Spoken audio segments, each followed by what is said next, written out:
What's up guys, my name is Paul Claremont, and today I'm going to explain the 4 levels of awakening according to Theravada Buddhism.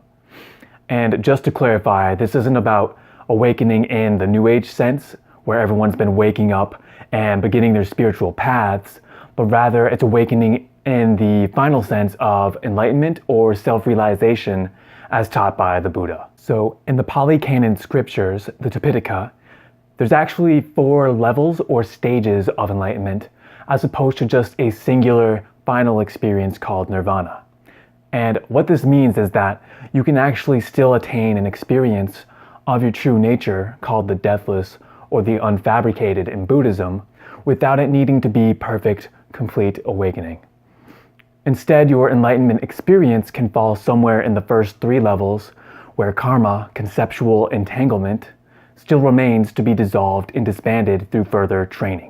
As for the names of the 4 levels, each has a title in the Pali language, the ancient language these scriptures were written in, similar to Sanskrit. So starting with the lowest initial stage of enlightenment, we have Sotapaddi, which translates to stream entry. Then above that is Sakadagami, which means once returner. The 3rd level is Anagami, which translates to non-returner. And the 4th and last level is Arahant, which means worthy one. And this is a level of complete awakening synonymous with Nirvana. So the first level is Sotapaddi, and it's called stream entry because after having this initial glimpse of your true nature, you're guaranteed to attain complete Nirvana within a definitive time frame.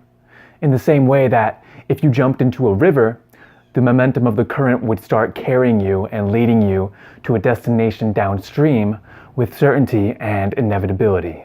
But this time frame for complete awakening doesn't just apply to the lifetime in question. It can actually extend to a maximum of 7 more rebirths, depending on the efficiency of your spiritual practice. This is as opposed to an unknown, indeterminate amount of reincarnations if you're unable to attain awakening, presumably as somebody seeking self-realization, such as a yogi, a mystic, a sadhaka, etc. Therefore, this knowledge provides some extra motivation for the dedicated seeker to attain stream entry at minimum, so that they know they have definitive refuge from the otherwise endless reincarnative wandering called samsara. The last thing I want to say about this initial level of awakening is that what actually defines this level, giving it shape and structure, is that it permanently breaks 3 out of 10 categories of ignorance called samyojana, translated as fetters or chains. And these 10 mental chains are basically what the false sense of self is composed of. So when you attain stream entry, you break the first 3 chains of Sakkaya Ditthi, which means personality or self-identity views, the assumption that you're an individual, a limited time-bound concept known as a person or a being. You break the 2nd chain of Silabbata Paramasa, which means clinging to habits and practices. And you break the 3rd chain of Vicikiccha, which means mental states of doubt or uncertainty that impede your path. But at its core, what you're really removing is the lack of direct experience of the truth, the unfabricated dimension or supreme self. The 2nd level of awakening is Sakadagami, once returner. And this next level of awakening is essentially an advanced stream enterer, meaning you haven't broken any more of the samyojana chains, but you've developed enough transcendent wisdom and samadhi to substantially weaken the next 2, the 4th and 5th chains. And that collapses the time frame for complete awakening down from a maximum of 7 rebirths to a maximum of only 1 more lifetime, hence the title once returner.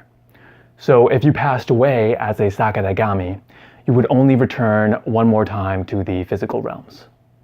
Another reason these rebirth metrics are important, besides acting as a motivational incentive for the seeker's path, is that they also give you an idea of the magnitude of karma that still remains within your being. A piece of information which can help you refine your path and gauge where you stand with regard to the final goal of Nirvana.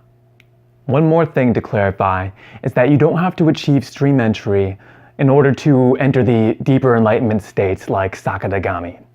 You can actually enter any degree directly. It just depends on the nature and quality of your practice leading up to your awakening experience. The third level of awakening is anagami, meaning non-returner.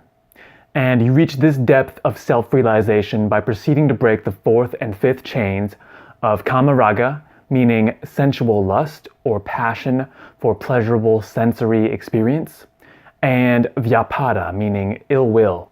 But at a more fundamental level, this amounts to aversion or repulsion.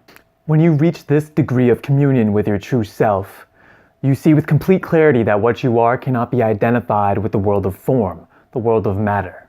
In other words, you understand that this body and all other external objects are only appearances, that they lack intrinsic reality and only appear to be real from a superficial, unexamined standpoint, similar to the images projected on a cinema screen or a TV screen. So at anagami, you'll no longer establish an identity upon this physical body because you see that there's nothing of substance to be attached to. You realize that the body was only a concept and an assumption of the mind projected onto a structure of empty physical matter. And when you see this, the chains of sensual craving and aversion naturally fall away because they're the result of believing in duality, identifying as a subject, and imagining real external objects to be either attracted to or afflicted by. Due to this freedom from physical identification, the only rebirths that remain for an anagami are in a group of realms called Suddhavasa, the pure abodes, where only subtle modes of identification remain, having their basis on the last 5 of the samyojana. And this is why this level is called non-returner, because the beings who attain this level and pass away don't return to and reconstruct a lifetime on the realms of dense physical matter. You might be able to continue breaking a few of these chains, 6, 7, 8, 9, and simply deepen this level, but it might be the case that all 5 of the higher fetters are simultaneously broken upon achieving the next and last level, Arahant. The fourth and final level of awakening is Arahant, meaning worthy one. And this is the attainment of complete self-realization or Nirvana.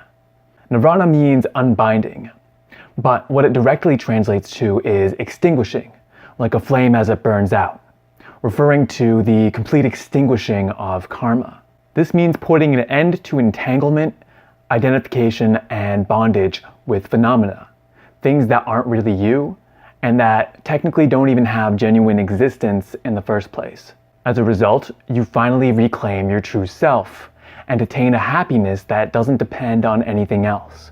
In other words, you put an end to oppression and subjugation and attain complete empowerment. As for the structure of the Arahant level, it breaks the remaining 5 of the 10 samyojana chains called the higher fetters. The 6th is called Rupa Raga, passion for form, which refers to attachment to the sense of having a form. And it corresponds to the 4 jhanas, the 4 states of right concentration based on the sense of a body. The 7th chain is Arupa Raga, passion for formlessness, and this corresponds to the 4 formless jhanas, where there's no sense of a body.